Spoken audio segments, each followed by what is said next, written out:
बिस्मिल्लाहिर्रहमानिर्रहीम। मैं हूं अनवार अब्बासी और आप देख रहे हैं मेरा यूट्यूब और फेसबुक चैनल। आप दोस्तों की तरफ से और आप चाहने वालों की तरफ से बड़ा अच्छा रिस्पांस आ रहा है और हम भी कोशिश करते हैं कि बर वक्त आपको जो भी इंफॉर्मेशन हम तक पहुंचती है आप तक पहुंचाएं। और बिलखसूस नवीद सती साहब की जो मेहनतें हैं उसके तहत हम देख रहे होते हैं कि मुसलसल वो कोशिश रहते हैं इसमें जो भी कोई भी नई अपडेट आती है इलेक्शन के मतलब तो वो आप तक पहुंचाने में हम देर नहीं करते। तो यही वजह है कि आपसे हम रिक्वेस्ट भी करते हैं कि चैनल सब्सक्राइब कर दें ताकि आप तक ताज़ा तरीन जो अपडेट्स हैं वो पहुंचती रहें। मैं वक्त ज़ाया किए बगैर नवीद सती साहब की तरफ जाऊँगा, लेकिन सबसे पहले मैं आपको बताता चलूँ कि आज एक मरतबा फिर जो नई डेवलपमेंट है जुड़वा शहरों कि उसके मतलब भी बात करेंगे। बिल्कुल इस्लामाबाद के मतलब बात करेंगे। इस्लामाबाद के जो 3 हल्के हैं हल्का NH 46, 47 और 48 पे नई डेवलपमेंट क्या है उस पर बात करेंगे। और नवीद सती साहब हमारे साथ मौजूद हैं। सती साहब ये बताइएगा कि बड़ा मुश्किल हो रहा है मुस्लिम लीग नून के लिए टिकटों का डिसाइड करना, टिकट्स के अनाउंसमेंट नहीं हो रही, वजह क्या है ऐसी? बिल्कुल भाई साहब, एक अभी तो रिसेंटली जो डेवलपमेंट हुई है, एक तो जस्टिस मुज़ाहिर अली नकवी का इस्तीफ़ा और बल्ले का वापस PTI के पास न सिर्फ आना बल्कि उन्होंने कहा जी आप इसको दो करें। तो हम ये बता रहे थे कि ये अभी तक उतार चढ़ाव चल रहा है, बल्कि आप भी बात कर रहे थे कि अभी चीफ अपना इलेक्शन कमीशन के पास आखिरी चांस है कि वो इसी को जवाब बना के इस्तीफ़ा दे दें, क्योंकि मुदाखलत की जा रही है। हालात कोई इस तरह के लग रहे हैं कि मौलाना फजल रहमान समेत कई सीनियर सियासतदान जो है ना बड़े कॉन्फिडेंटली कह रहे हैं जी इलेक्शन 8 फरवरी को नहीं हो रहे। और जब से आर्मी चीफ ने अमेरिका में कहा उसके बाद मैं भी कायल हो गया हूँ कि जी वो भी उन्होंने भी कहा था कि क्योंकि बर्फबारी हो सकती है और लॉजिस्टिक सपोर्ट में मसला आ सकता है। तो तीन बड़ी डेवलपमेंट्स हैं। एक तो ट्रिब्यूनल कोर्ट से बानी चेयरमैन इमरान खान के जो कागजात नामजदगी मुस्तरद उनका फैसले को बरकरार रखा गया, उन्हें मुस्तरद कर दिया गया। इसके अलावा जो पेशावर हाई कोर्ट से बल्ले का निशान वापस मिलने का जो फैसला था डिवीजनल बेंच का पाकिस्तान तहरीक इंसाफ के हक में आया। और तीसरा जो सबसे बड़ा मुज़ाहिर नकवी साहब ने हैरत अंगेज़ कल चूँकि सुप्रीम जुडिशल काउंसिल में उनकी हेयरिंग भी थी और अगरचे कल उनकी हेयरिंग थी लेकिन उसके कबल ही उन्होंने इस्तीफ़ा दिया। तो बहुत सारे सवालात अब सामने आ रहे हैं और जिस तरह ज़राए से ये खबर मिली है कि उनका ये कहना उनके काफ़ी कंसर्न्स हैं, उस पर भी बात करें कि क्या कंसर्न्स हो सकते हैं उन्हें। देखें, एक तो वो शायद प्रेशर में काम इंसान नहीं कर सकता। वो उन्होंने इस्तीफ़े में लिखा कि मैं क्योंकि जज रहा हूँ लाहौर में भी और यहाँ पर भी आया हूँ, तो उसके बाद जो जिस तरीके से उनके ऊपर इल्ज़ामात हैं, तो एक तो एग्जांपल उन्होंने सेट कर दी बहुत से जजेस के लिए भी कि जब इसका मतलब जब आप पे इल्ज़ाम लगेगा तो आप फ़ौरन इस्तीफ़ा देंगे और अगले दिन जाके वो करेंगे। इसी किस्म के इल्ज़ामात चीफ जस्टिस सुप्रीम कोर्ट पर जस्टिस फायज़ ईसा नकवी पर भी थे। तो लेकिन उन्होंने एग्जाम्पल सेट कर दी ना आप। लेकिन ये बड़ी परेशानी है, ये काजी फायज़ ईसा साहब के लिए भी बहुत बड़ा मैसेज है और ये इस वक्त का जो सेटअप है उसके लिए भी बहुत बड़ा मैसेज है। अभी देखें, कभी चढ़ाई होती है जो पेशावर हाई कोर्ट के जजेस हैं कि जी वो 22 शो हो गए हैं, यानी आप देखें कोई इदारा बचा नहीं कि जिसकी आपस में लड़ाइयाँ ना चल रही हों।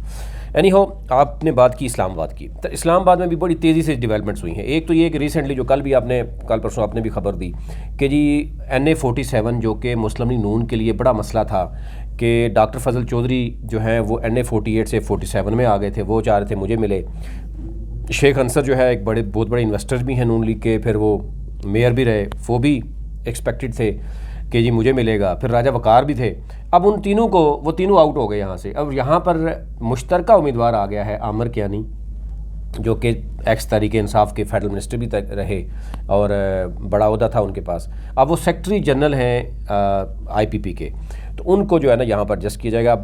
अब मुस्लिम लीग नून के यहाँ पर जो वोटर हैं वो आमिर कियानी के वोट नहीं देना चाह रहे अभी इसी मामला, लेकिन तीनों आपके पास सामने रखते हैं। फिर उसके बाद ऐसे बात करें NA 46 जो कि पहले यानी लास्ट टाइम 54 था।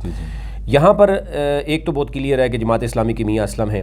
यहाँ पर आमिर मुगल काफ़ी हद तक चांसेस हैं, 80% अभी तक चांसेस हैं कि आमिर मुगल को टिकट मिलेगा। बल्ले का निशान भी वापस आ गया, बल्ले का निशान अनाउंस्ड होना है। बिल्कुल, वो अभी तक वापस आ गया है। अभी मज़ीद कोई और ना हो क्योंकि पता नहीं चलता पाकिस्तान में, आपको पता ही है। तो बल्ले का निशान हो या ना हो, आमिर मुगल को अगर मिलता है, वो पुराना वर्कर है वहाँ पर, और दूसरी बात यह है कि वो बेचारा काफ़ी दिनों से अच्छा, इसी हल्के से शुएब शाहीन और बाबर रवान भी नहीं थे इसमें? बिल्कुल। अच्छा, ये आपने अच्छा बिल्कुल ये यूज़ हो रहा था कि बाबर रवान साहब कह रहे थे कि ना सिर्फ मैं बल्कि मेरा बेटा भी इलेक्शन लड़ेगा। अच्छा, वो दोनों आउट हो गए हैं। हमारे ज़राए बता रहे हैं कि बाबर रवान के जो मामलात हैं वो मशकूक हैं, उनको आउट कर दिया, उनका बेटा भी आउट हो गया। शेर अफजल मरवत भी यहाँ से आउट हो गए। अब यहाँ पर जो है वो आमिर मुगल, अब अभी तक आमिर मुगल सबसे टॉप पे डिस्कस हो रहा है। अगर खुदा न ख्वास्ता आमिर मुगल के मामला कुछ और होते हैं, जैसे अभी तो साइड पे हैं, कागजात भी उनके मंजूर हो गए हैं, लेकिन कल कोई पता नहीं, सर्वाइव करते हैं तो वही होंगे, नहीं करेंगे तो ज़ाहिर है यहाँ पीटीआई फिर और किसी को वो देखेगी कि क्या पोजीशन है। क्योंकि शेर अफजल मरवत जो है वो तो पेशावर चले गए हैं। बाबर रवान के हवाले से चीज़ें चल रही हैं कि वो काबिल एतबार नहीं रहे, कुछ मामलात हैं। 9 मई के बाद वो मुल्क से बाहर चले गए, फिर वापस आए, तो उनके कोई मामलात कुछ और हैं। तो अब इसमें यानी कि एक मियाँ असलम साहब होंगे, एक जो है वो आमिर मुगल होंगे, और मुस्लिम लीग नून के अंजम अकील और ज़ीशान नकवी के दरमियान आपस में वो इस वक्त लड़ रहे हैं। लेकिन ज़राए बता रहे हैं मुकाबला सख्त जा रहा है कि एक पे वार करता है, दूसरे पे वार करता है। दोनों एक दूसरे को करप्ट कह रहे हैं, ये भी मज़े की बात है। दोनों कब्जा माफिया कहते हैं एक दूसरे को, ये भी। तो दोनों काम ही लैंड का करते हैं। तो लैंड में आपको पता ही है कि अंजम अकील पे है कि पूरी की पूरी सोसाइटी है, ये है वो है। ज़ीशान नकवी पे है कि वो एक एरिया है, वहाँ पर भी वो यही काम कर रहे हैं, बल्कि उनको इंट्रोड्यूस जो शख्स करवाने वाले हैं वो भी शायद यही हैं। तो ये आपस में वो लगे हुए हैं। लेकिन अंजम अकील के चांसेस हैं टिकट वो मिल जाएगा। ज़रा पुराना है, पार्टी के साथ चीज़ें भी हैं, आल्दो के वो हारते रहे। अब यहाँ पर आमिर मुगल यानी तहरीक इंसाफ का वोट बैंक जो लास्ट, अगर असद उमर वहाँ से आगे, लेकिन बड़ा नाम था, मुकाबला टफ होगा यहाँ पर। लेकिन ज़ाहिर है इस वक्त जो सूरत हाल चल रही है, आमिर मुगल ने जो एक सवाल ये भी पैदा हो रहा है कि आमिर मुगल अभी तक रुपोश हैं, सामने मंजर आम पर नहीं आए, आल्दो के उनके पेपर्स नामजदगी जो कबूल मंजूर कर लिए गए। अब सूरत हाल ऐसी हो रही है कि कल भी आपने देखा होगा कि एक अब्दुल्ला कहलू, एक जो कैंडिडेट थे, इनने 76 से थे आई थिंक, सरगोदा वाले, वो इस्लामाबाद हाई कोर्ट की जो प्रोटेक्शन बेल लेकर आए, एयरपोर्ट से गायब हुए। कल इस्लामाबाद हाई कोर्ट के चीफ जस्टिस ने पहली दफ़ा बर्मी का इजहार किया कि भाई क्या हुआ, आमिर फारूक पे क्या हुआ है, कि आप बताएं, मैं सख्त ऑर्डर्स करूंगा कल। और आज सुबह उनकी वीडियो आ गई है कि जी देखें, मैं नसाजी तबीयत की वजह से कल कोर्ट में पेश नहीं हो सका, वफाज पाकिस्तान जिंदाबाद। और दूसरों ने साथ ही कहा कि मैं 9 मई की मजम्मत करता हूँ और पीटीआई का टिकट भी वापस मैं पीटीआई इलेक्शन ही नहीं लड़ रहा। तो कहीं ऐसा ना हो कि आमिर मुगल भी मंजर पे आए कि जी मैं नसाजी तबीयत की वजह से मैंने, हाँ ये हो सकता है, इसमें कोई दूसरी राय नहीं, क्योंकि वो उनके बच्चों को उठाया, उनको लुटाया, उनके फैमिली को डिस्टर्ब किया, मतलब ये तो चीज़ें चल रही हैं ना। देखें वो अभी तक परेशानी में तो है, गुज़िश्ता मतलब एक्सपेक्ट कर रहे हैं अभी कम ही वक्त, बस मज़ीद कुछ अगर हो सकती हैं। कागजात मंजूर हो गए ना, कल अगर निशान भी मिल जाता है, तकसीम हो जाता है, फिर भी अगर ये मामला चलेगा तो फिर तो इलेक्शन की क्रेडिबिलिटी पहले ही, अभी आप देखें ना कि कोई ऐसी पार्टी नहीं जो ये समझती हो कि इस वक्त फ्री एंड फेयर इलेक्शन, कोई ऐसी, मुनूली भी खुद समझती है कि ये जो कुछ हो रहा है। कल इन्होंने कहना है, आज आप बात करें ना, कल इन्होंने खुद कहना है आके कि जी हम तो नहीं कर रहे थे सारा कुछ, ये कुछ और हो रहा था। हसीना वाजिद का जो कल जो यूएस स्टेट डिपार्टमेंट की तरफ से भी जो आया, इसके अलावा यूके की तरफ से भी जिस तरह के जी रिगिंग इलेक्शन थे, वहाँ पे धांधली हुई है इलेक्शन को, क्योंकि सबसे बड़ी अपोजिशन, वहाँ भी कोई इस तरह की सूरत हाल थी। अब तो आलमी बरादरी की भी आवाज़ें उठना शुरू हो गई और पाकिस्तान के लिए ये एक वो था, यूँ सब कह सकते हैं कि एक इंडिकेशन थी इस चीज़ की कि कल खुदा न ख्वास्ता आपके खिलाफ भी ऐसा आ सकता है। वो आएगा सर, वो तो पहले भी आ रहा है ना। राजा पर इमरान अशरफ साहब हैं पीपल्स पार्टी के यहाँ पे, तो मुकाबला अभी तक जो लग रहा है वो मियाँ असलम, अभी तक एक्सपेक्टेड जो लग रहा है, हमारे ज़राए बता रहे हैं, मियाँ असलम का, आमिर मुगल का, राजा इमरान अशरफ का, और ये यानी 3 अंजम अकील, बिल्कुल ऐसे ही है। ये 4 पार्टियां बड़ी जो मुकाबले में आ रही हैं। अब आ जाते हैं 47 जो पहले 53 था। अच्छा, इसमें मैक्सिमम शहरी इलाका था। अब मैं आपको ये आप सामने आपके पड़े हुए हैं, आप इसमें देखें कि इलाके ऐसे मिक्स कर दिए गए हैं कि कोई भी प्रॉपर शहर का इलाका नहीं। अब इसमें आप देखें, ये वाला एरिया सारा शहर का है, ये सारा एरिया जो है वो ठंडा पानी, चिरा, फिर आप ये फुलग्रां, शाहपुर चले जाएँ, उस तरफ चले जाएँ, ये सारा मिक्स हो गया है।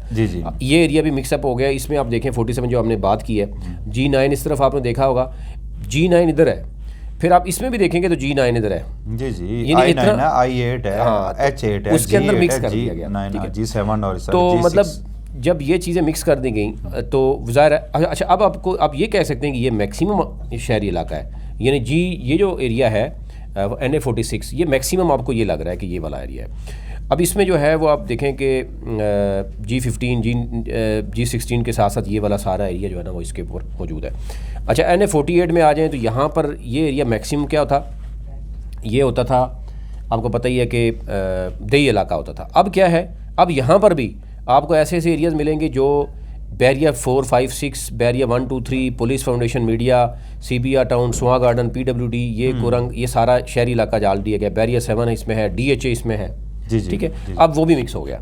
तो ये तो एक है किसी भी कैंडिडेट के लिए आसान मतलब नहीं इस तासर होगा। को जाहिर करने की कोशिश की कि अर्बन एरिया में वोट बैंक ज्यादा होते हैं पाकिस्तान तरीके ये से, मिक्स हो गया, कई इलाकों को मिलाकर एक मिक्स अप कर दिया गया ताकि कहीं ना कहीं हो गया। अच्छा, इस 47 में इसमें एक तो ये है कि जो ओवरऑल PTI के लोग बड़े ज़्यादा आए थे, जो सैयद ज़फ़र अली शाह साहब थे, ये जुल्फ़ी बुखारी के ससुर हैं, यानी जुल्फ़ी इनका दामाद भी हैं, तो इनका आया था कि शायद इनको इशारा हुआ है, लेकिन अब कहा जा रहा है कि ये भी आउट हो गए हैं। बाबर अवान भी आउट हो गए।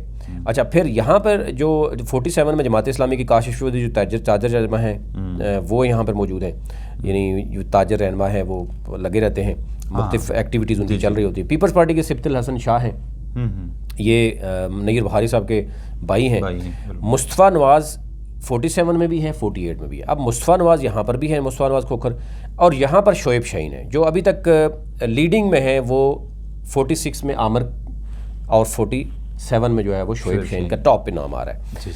बाकी जो नाम थे काफ़ी वकला के थे वो साइड पे हो गए। यहाँ पर अब क्या हुआ कि आमिर कियानी, ये अब तीनों शेख अंसर, डॉक्टर फजल चौधरी और राजा वकार यहाँ से फारग हो गए।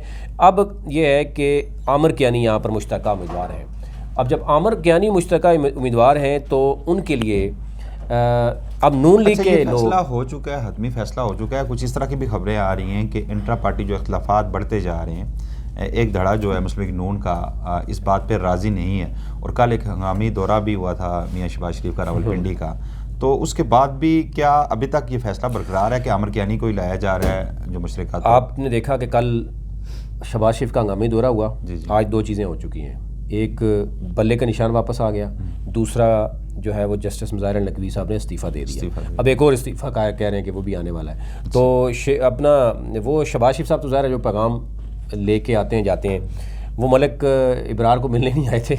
वो अभी आपको आगे भी चलता हुआ नज़र आएगा क्या। और नून लीग का टिकट जब तकसीम होंगे ना, अभी किसी ने बड़े बावसूख ज़राए ने बताया कि जब तक नून लीग के टिकट पंजाब में तकसीम नहीं होते समझेंगे इलेक्शन नहीं होगा।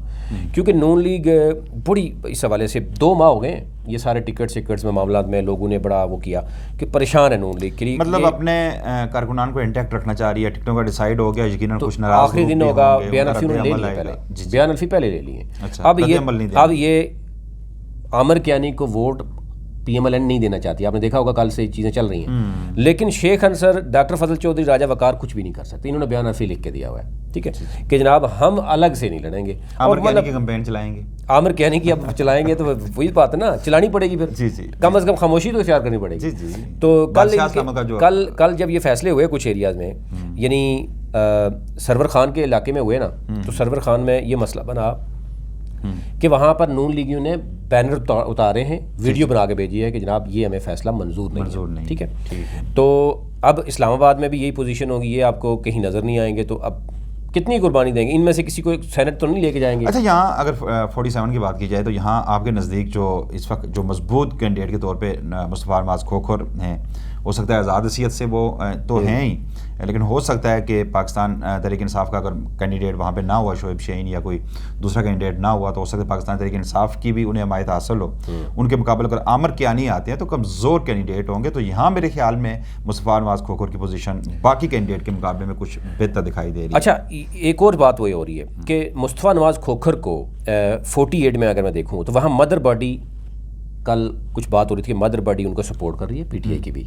वो चाह रहे हैं कि मुस्तफ़ा नवाज़ खोखर 47 और 48 में इसलिए उन्होंने अप्लाई किया बेसिकली कि ताकि वो बारगेन कर सकें PTI के साथ। सही। तो अब देखें बारगेन करने में वो कामयाब होते हैं नहीं होते, ये अब कुछ भी कहना कबल अज़ वक्त है।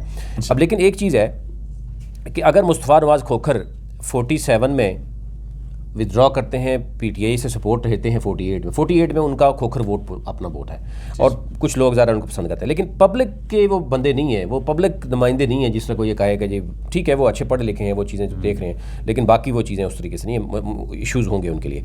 लेकिन 47 में शोएब शाहीन बड़े मजबूत होंगे, क्योंकि जो भी है वो एक तो तहरीक इंसाफ के इंटैक्ट भी हैं, कुछ अरसे से गुज़श्ता 6 माह से तकरीबन वो लगे हुए हैं ना। और आमिर कियानी को बड़ा टफ टाइम मिलेगा। नून लीग अगर जो लग रहा है कि नून लीग के अभी लोग जो है ना वो इनकारी हो गए हैं वहाँ से कि जी हम नहीं सपोर्ट करेंगे। आ जाते हैं आखिरी हल्का जनाब 48 में जनाब पीपल्स पार्टी ने कोशिश की है हकान वाहिद ख्वाजा आज़ाद हैसियत से कि लड़ रहे थे उनको दिया जाए टिकट, उन्होंने शुक्रिया के साथ वापस कर दिया। उन्होंने कहा जी मैं अपनी पार्टी कर रहा हूँ, वो आज़ाद हैसियत में ही लड़ रहे हैं। ये ठीक है। रावल हॉस्पिटल और रावल एक NGO भी चला रहे हैं, एक्टिव बड़ा अच्छा काम कर रहे हैं 6 माह से पब्लिक में। फिर जमात इस्लामी के हैं मलिक अब्दुल अजीज़ यहाँ पर लोईबीर से, इनके भी कागजात पहले मुस्तरद हुए थे, अब हो गए हैं, मंजूर हो गए हैं। अच्छा, अब आ जाते हैं मुस्तफ़ा नवाज़ खोखर यहाँ पर मौजूद हैं। ये इलाका क्योंकि उनका मैक्सिमम इलाका इसमें है और 47 में भी है, 46 में भी, 48 में भी, दोनों में उन्होंने अप्लाई किया हुआ है। तो उसके साथ साथ जो है वो राजा खुरम भी मौजूद है। अब ILF जो है वो कहा जा रहा है उसके कुछ लोग राजा खुरम को भी सपोर्ट कर रहे हैं, लेकिन राजा खुरम सियासत छोड़ गए थे, अलबत्ता कोई पार्टी में नहीं गए थे, IPP का हिस्सा नहीं बने, नहीं बने थे।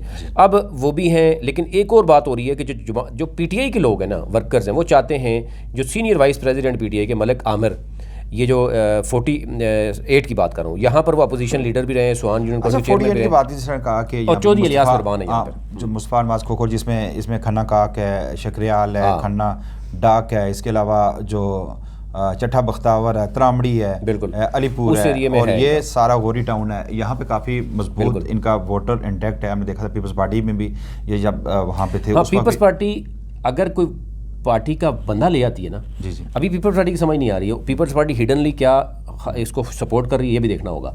अगर पीपल्स पार्टी ने अपना गुस्सा निकाला तो जाहिर है वो अपना वोट बैंक जो भी है 15-20 हज़ार वोट बैंक है, ये 10 हज़ार भी कर ले। क्विक वर्ड्स में 48 में किसको आप देख रहे हैं कि मजबूत कैंडिडेट आपकी नज़र में हो सकता है यहाँ पे जीतने की? देखें, डॉक्टर तारक फजल चौधरी है, पुराना खिलाड़ी है, वो वापस इधर ही आ रहा है, सारे इंटैक्ट वो होंगे, उसके अपने रिश्तेदार भी हैं। फिर इस चौधरी इलियास मिरबान भी उसी फैमिली से है। मुकाबला मुस्तफ़ा नवाज़ खोखर और मुस्तफ़ा नवाज़ खोखर और वो होगा, और मुस्तफ़ा नवाज़ खोखर अगर सपोर्ट ले गए तो ठीक है, अदरवाइज अगर PTI का कोई बंदा आएगा, चौधरी इलियास मिरबान का भी नाम चल रहा है और मलिक आमिर का भी चल रहा है। PTI टिकट किसको देती है, अगर एडजस्टमेंट करती है मुस्तफ़ा नवाज़ खोखर के साथ, तो ज़ाहिर है फिर और तरह का रिजल्ट आएगा। हाँ जी नाज़रीन, आपने सुना सीनियर सहाफ़ी नवीद सतीश का तबसरा, और जिस तरह आपने बताया सुना कि जो वफाक के 3 हल्के हैं इनमें 46, 47 और 48, वहाँ पे इस वक्त क्या सूरत हाल है, कौन से ऐसे उम्मीदवार हैं जो इस वक्त मजबूत उम्मीदवार के तौर पर सामने आ सकते हैं। और फिर सीट एडजस्टमेंट के वाले से भी नई डेवलपमेंट जो हुई थी आमिर महमूद कियानी के वाले से, जो मुस्लिम लीग नून ने अपना जो वहाँ से कैंडिडेट जो शेख अंसर आई थिंक मजबूत कैंडिडेट थे, वहाँ पे तारक फजल चौधरी भी थे, उन्हें विड्रॉ किया। अब देखते हैं कि क्या आमिर महमूद कियानी यहाँ से जो रावलपिंडी के हल्का इन्हें 55 से निकल कर यहाँ पर आए थे 47 में, तो वो कामयाब होते हैं या नहीं होते। और बाकी जो सूरत हाल यहाँ पे पाकिस्तान तहरीक इंसाफ के भी कैंडिडेट जो इस वक्त जो अर्बन एरिया में, चूँकि वफाक के मतलब जो कहा जाता है पढ़े लिखे ज़्यादा वोटर्स होते हैं, तो क्या पाकिस्तान तहरीक इंसाफ के कैंडिडेट यहाँ पे कामयाब होंगे, या आने वाला वक्त ही बताएगा। तब तक के लिए मैं इजाज़त दीजिएगा, अल्लाह ने।